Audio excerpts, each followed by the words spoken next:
과학탐구 실험입니다. 안녕하세요. Y 박사님과 강의 도우미입니다.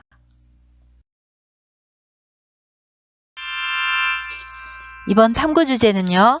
멘델레예프 주기율표 탐구와 과학의 본성이죠. 먼저 개요를 보겠습니다.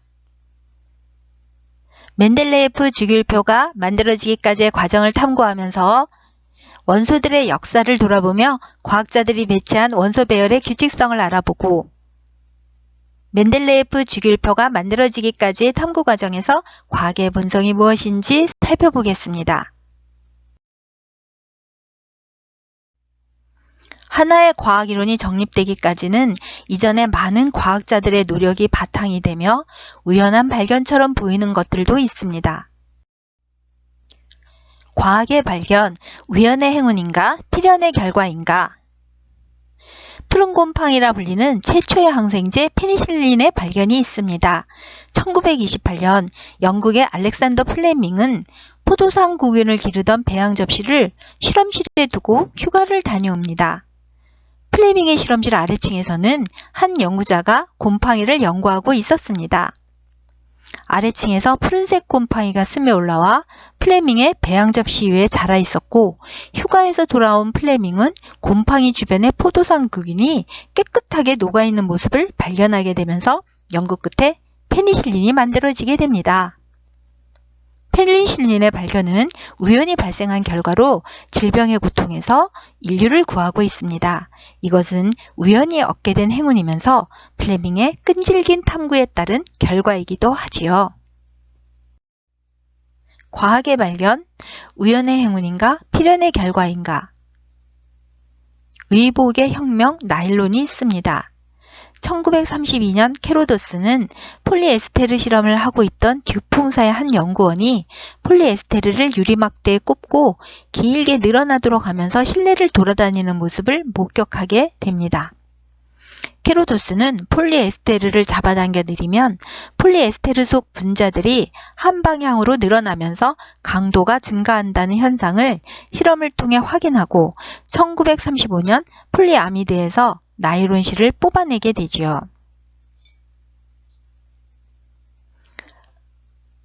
나일론의 발견은 우연히 발생한 결과로 의복의 혁명을 일으켰습니다.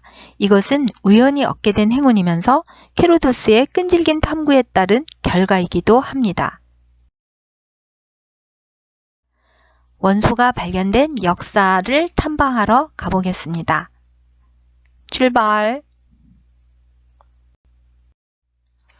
원소 발견의 역사입니다. 고대 그리스의 아리스토텔레스는 사원소설을 주장했는데요. 물질은 물, 불, 공기, 흙의 4원소로 이루어져 있으며 건조함, 습함, 따뜻함, 차가움의 성질을 가지며 서로 다른 것으로 변할 수 있다고 주장합니다. 이러한 4원소설은 그리스 시대부터 시작해서 약 2000여 년 동안 서양 문명에 뿌리를 내리고 있습니다. 원소 발견의 역사.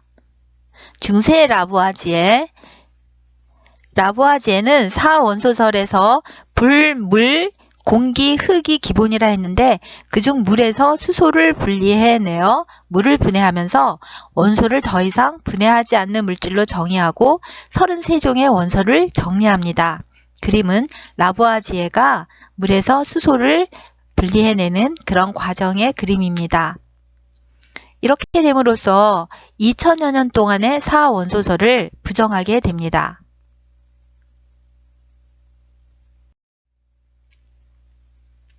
원소 발견의 역사. 1700년대 후반 이후 여러 기체의 원소가 발견되고 전기 분해를 통해 금속 원소를 발견하면서 원소의 수가 급격하게 증가하게 됩니다.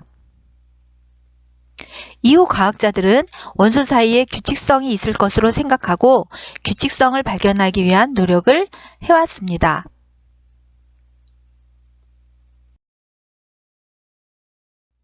원소 배열에서 규칙성을 찾기 위한 노력이 왜 필요할까요? 과학은 어떤 규칙성과 이를 바탕으로 한 예측이 가능해야 하는 학문입니다. 그런데 발견되는 원소의 수가 많아지면서 원소 사이의 관계와 규칙성을 알 수 없게 되었습니다. 예측이 가능해야 하는 학문. 이런 이유로 과학자들은 원소의 규칙성이나 주기성을 밝히기 위해 노력하였습니다.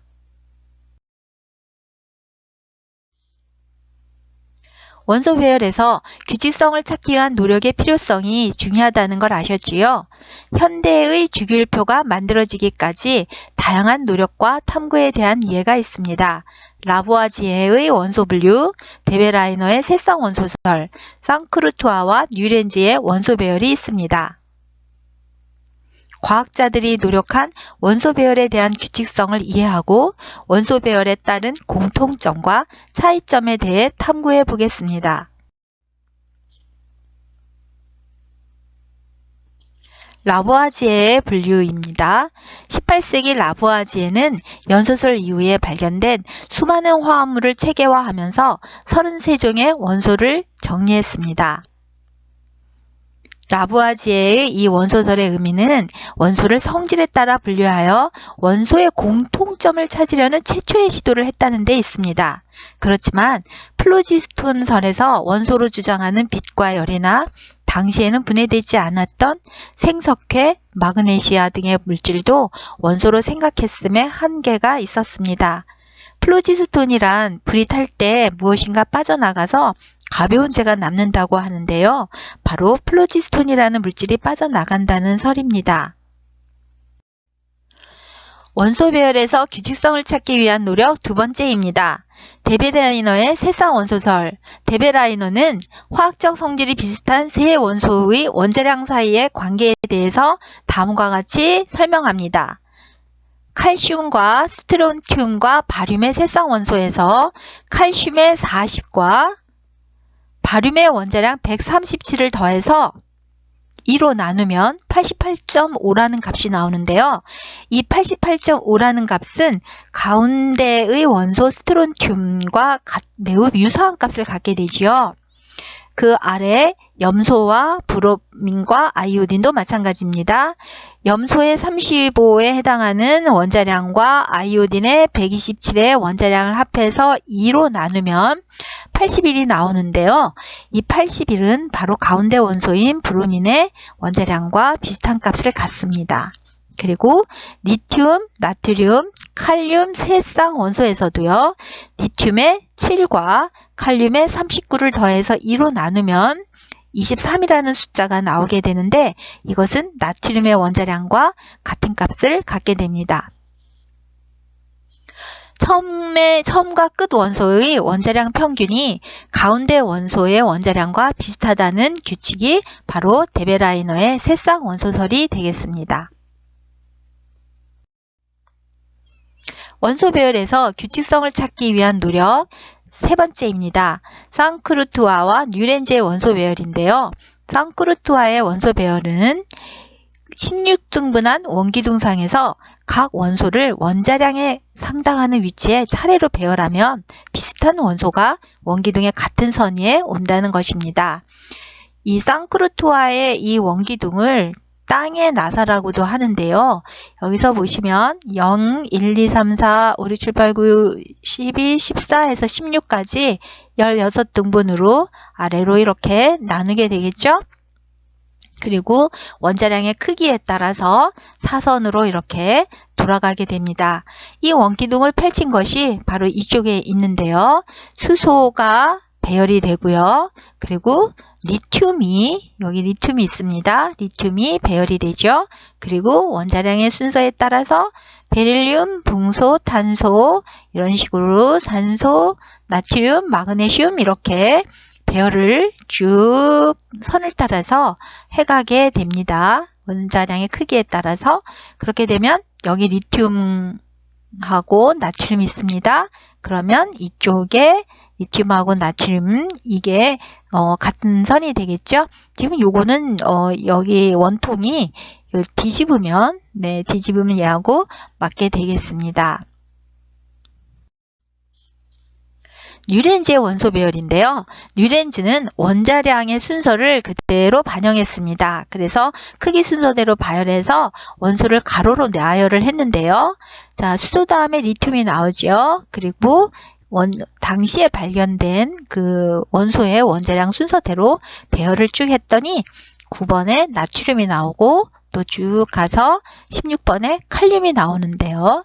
이것이 8번째마다 원자량의 순서로 화학적 성질이 유사한 원소가 규칙적으로 나타납니다. 이 리튬하고 나트륨하고 칼륨은 알칼리 금속이라 해서 여러분들도 몇 번 공부를 했다시피 같은 유형의 알칼리 성질을 띠는 물질이라고 할 수가 있습니다. 그러면 쌍크루토아와 뉴렌즈의 원소 배열에서 원소 나열 방법에서 공통점과 차이점은 무엇일까요? 공통점은 원자량의 순서로 원소를 나열했을 때 화학적 성질이 유사한 원소가 규칙적으로 나타난다라는 것입니다.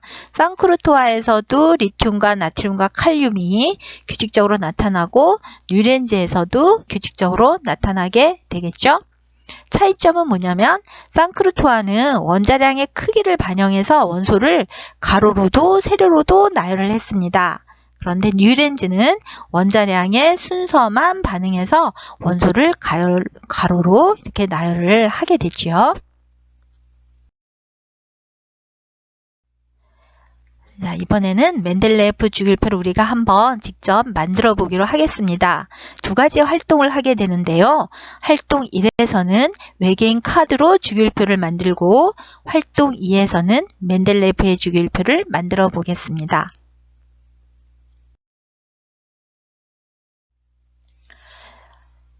활동 1입니다. 외계인 카드 주기율표 만들기. 멘델레예프에서 주기율표를 만들기 전에 외계인 카드 주기율표를 만들어 보면서 규칙성에 대해서 탐구하겠습니다. 먼저 준비물입니다. 외계인 그림 카드가 있고요. 그리고 원소 카드인데 원소 카드는 교과서 135쪽에 있습니다. 여러분 가위로 잘라서 낱개로 각 원소별로 가위로 잘라두시면 되겠습니다. 그리고 도화지에는 표를 만들어서 원소를 배치할 수 있도록 미리 그려놓으면 좋겠습니다. 또 사인펜이나 색연필을 준비하시면 되겠습니다. 자, 원소 외계인 카드 주기율표 만들기입니다.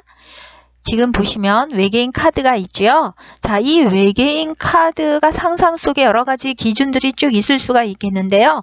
여러분은 여러분 나름대로 기준을 정해서 표에 배열하시면 되겠습니다. 선생님은 가장 간단한 방법으로 배열을 해보겠습니다. 외계인 그림에서 어떤 규칙성을 찾아볼까요? 먼저 가장 간단한 색깔을 보겠습니다. 색깔을 파란색을 볼 때요. 파란색을 배열해야 될까요? 아닌가요? 그러면 여러 번 가져다 놓으면서 규칙성을 찾으면서 갖다 놓았다 다시 또 원래대로 가져다 놓았다 하면서 규칙성을 찾아보면 되겠습니다. 자, 선생님은 말씀드린 대로 파란색 갖다 놓고요. 두 번째는 무엇을 갖다 놓으면 좋을까 생각을 한번 해봐야겠죠? 몸이 삼각형인가? 머리에 뿔이 있나? 엄지척하고 있네요. 손가락 하나, 몸이 파란색, 꼬리가 없네요. 뿔이 개수가 몇 개일까요?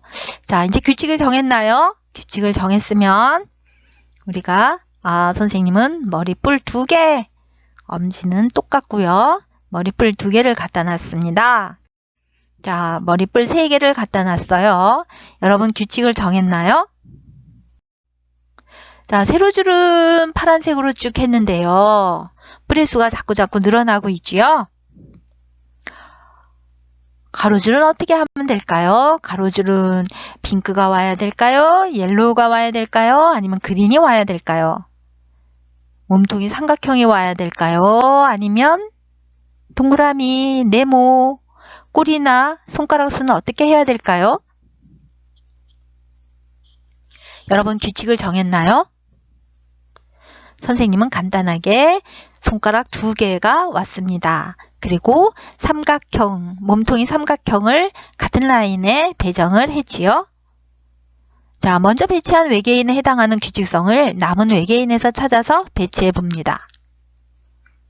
그리고 마저 다 배열을 해보겠습니다. 자, 짜잔! 각자의 방식으로 여러분들도 배열을 해보면 되겠습니다. 그런데 그 물음표에 들어갈 외계인의 모습은 어떨까요? 어떤 모습의 외계인이 등장하게 될까요? 규칙성을 찾아야겠지요. 자, 규칙성을 찾아보겠습니다. 규칙성. 여러분 보셨나요? 보셨나요? 보셨지요? 자, 잠깐 돌다가 지나갔는데 아마 여러분들은 선생님보다 더 빨리 외계인에서 규칙성을 찾았을 거라고 생각됩니다. 자, 선생님은 가장 간단한 방법으로 주기율표에서 외계인 카드를 만들었는데요. 이 외계인을 배열한 기준이 무엇이냐? 가로줄의 기준은 무엇이냐? 가로줄은 선생님은 그 손가락 개수가 증가하는 걸로 놨지요. 하나, 둘, 셋, 넷. 세로줄은 뭘까요? 세로줄은 머리뿔 또는 머리카락, 그리고 옷에 있는 그 리본줄, 그리고 몸에 달린 꼬리, 이런 식으로 했죠. 자, 가로줄과 세로줄의 경향은 어떻게 되느냐? 가로줄 경향은 왼쪽에서 오른쪽으로 갈수록 어떻게 됐을까요? 여러분 금방 아시겠죠? 세로줄은 위에서 아래로 내려올수록 어떻게 됐을까요? 물론 이거에 대한 답도 여러분들은 금세 이해하셨을 거라고 생각합니다. 자, 이번엔 두 번째 활동입니다. 멘델레예프 주기율표 만들기인데요. 준비물은 원소 카드, 배열표, 가위, 풀 이렇게 되겠습니다. 다 준비했나요? 자, 여러분들이 교재 원소 카드, 교재 135쪽에 원소 카드를 가위로 하나씩 다 잘라서 놓게 되겠습니다. 여기 보시면은 리튬, 나트륨, 칼륨 이렇게 나오죠? 아까 뉴렌즈에서도 많이 나왔던 겁니다. 원자량 순서대로 우리는 멘델레예프는 원자량 순서대로 배열을 했다고 그랬죠? 자, 이걸 어떻게 배열하면 좋을까요? 멘델레예프가 원소를 배열하기 위해서 정한 규칙에 따라 원소 카드를 배열해 보겠습니다. 수소. 자, 수소는 원자량이 가장 작아서 이쪽에 배열을 하게 되죠. 그 다음에 이제 원자량 순서대로 다른 것들도 배열을 하는데 리튬. 네, 리튬 배열하고요. 이쪽엔 뭘 배열할까요? 베릴륨을 할까요? 붕소를 할까요? 탄소를 할까요? 네, 여러분들이 이 배열을 한번 쭉 해보시면 되겠습니다. 이 라인에 그 리튬이 배열이 되고 나트륨이 오게 되고요. 그 다음에 또 뭐가 오겠습니까? 칼륨이 오죠. 공통성을 한번 볼까요? 원자량이 7, 23, 39 자꾸 커지죠. 원자량 순으로 배열했으니까요. 리튬은 가벼운 은백색의 고체, 은백색의 고체, 여기도 은백색 고체네요. 여기 전기 전도성이 크고 전기 전도성이 있고 전기 전도성이 큽니다. 공기와 물하고 쉽게 반응하고 공기와 물하고 격렬하게 반응하고 공기물하고 격렬하게 반응하고 굉장히 공통성이 많네요. 자, 이제 여러분들도 이렇게 배열을 했나요? 아니면 또 다른 방법으로 배열을 했나요? 여러 가지 방법으로 배열할 수가 있습니다. 자, 멘델레예프는 원자량 순서대로 배열을 했고요. 또 우리는 또 다른 학생은 나는 기체 순서대로 할 거야. 나는 순서대로 할 거야. 여러 가지가 있겠어요. 그렇지만 우리 오늘은 멘델레예프 주기율표 만들기죠. 그래서 원자량 순서대로 다 배열을 한번 했습니다. 배열하고 보니까 여기 뭐가 있나요? 빈칸이 있네요. 칼슘과 알루미늄과 타이타늄 사이에 빈 공간이 있어요. 멘델레예프가 잠깐 잊어버렸을까요? 놓쳤을까요? 왜 여기 빈칸이 있을까요? 우리 한번 알아볼까요? 자, 여러분들이 배열을 다 마쳤을 때 원소의 성질에 대한 추가 자료가 필요한 경우가 있을 거예요. 아까 리튬, 나트륨, 칼륨 했을 때 뭐 은백색의 고체라든가 전기 전도성이 있다든가 물과 굉장히 반응을 잘한다던가 그런 게 있는데, 만약에 추가 자료가 필요하다면 우리가 주기율표를 보완할 수도 있겠죠. 뭐 예를 들어서 알칼리 금속일 경우에는 뭐 불꽃 반응을 조사한다던가 뭐 그런 내용들이 있을 겁니다. 여러분들이 그런 내용들을 조사했으면 그 내용을 적고, 그리고 어디에서 조사했는지 인터넷의 어떤 사이트라든가 아니면 어떤 논문이라든가 아니면 어떤 뭐 도서라든가 그런 것들에 대한 출처를 밝혀보는 것도 좋은 탐구 방법이 되겠습니다. 자, 여러분들이 내가 만든 주기율표에서 발견할 수 있는 원소의 주기적 성질은 무엇인지 아까 외계인 카드라든가 아니면 멘델레프 주기율표라든가 이런 데에서 한번 생각해 보고, 내가 배열한 주기율표에서 개선해야 할 점이 무엇인지 한번 찾아보면 또 하나의 또 활동이 되겠지요.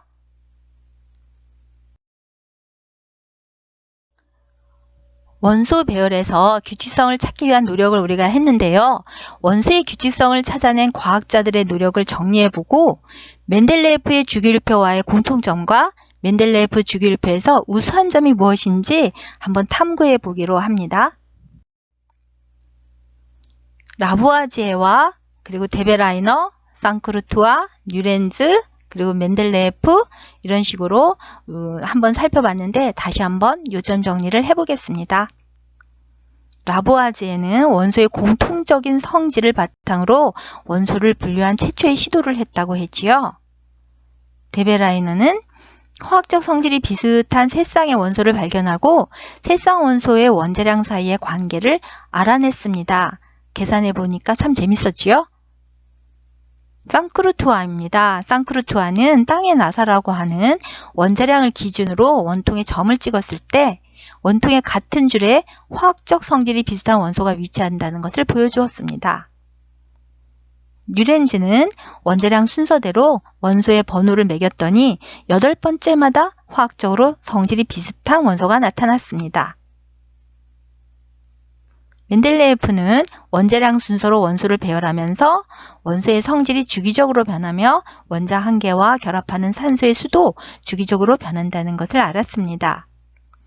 여러 규칙성에서도 멘델레예프 주기율표가 훌륭하다고 많은 과학자들이 얘기를 하고 있어요. 그 까닭은 무엇일까요? 바로 멘델레예프는 원자량 순으로 원소를 배열할 때 원소가 주기성에서 벗어날 경우 주기율표에 빈 자리를 두고 원소의 성질을 예측했습니다. 당시에 모든 원소들이 지금과 같이 다 발견되어 있는 건 아니었으니까요. 현재 주기율표에 있는 모든 원소가 당시에 있었던 거는 아니거든요. 그랬을 때 멘델레예프는 예를 들어서 여러분들이 그룹 1을 보겠습니다. 1, 7, 23, 39, 63 이렇게 증가하는 그 수의 정도가 비슷하게 증가하고 있거든요. 9.4, 24, 40, 65 비슷하게 증가하고 있어요. 여기에서 11, 27.3인데 그 다음에 27.3에서 가장 적양이 48이에요. 이상하다. 왜 이렇게 많이 증가했지? 멘델레예프는 여기에 당시에 발견되지 않는 이 자리를 비워두고 이 자리의 원소는 원자량이 44인 것이 뭔가가 있을 거라고 생각을 했습니다. 그리고 그 아래 것도 마찬가지로 원자량 68에 해당하는 거, 그리고 이 옆에도 원자량 72에 해당하는 것이 있을 거라고 생각을 했지요. 그래서 그 후대 과학자들이 멘델레예프의 연구에서 이 빈자리를 채워놓는 발견을 계속해서 하게 됩니다.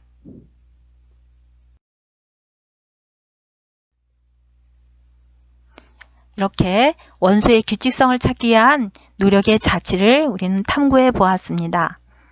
하나의 과학이론이 정립되기까지는 이전에 많은 과학자들의 노력이 바탕이 되며 우연한 발견처럼 보이는 것들도 과학자들의 꾸준한 연구와 노력이 뒷받침되어서 가능한 것입니다.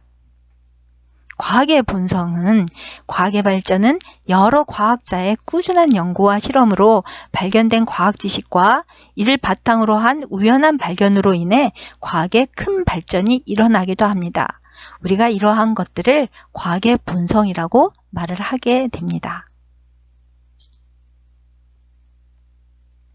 과학자들의 노력에 응원을 보냅니다. 짝짝짝.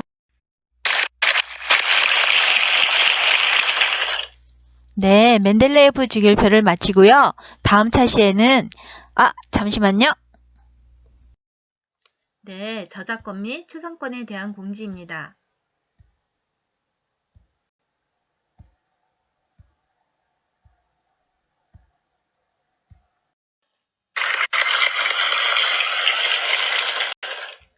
감사합니다.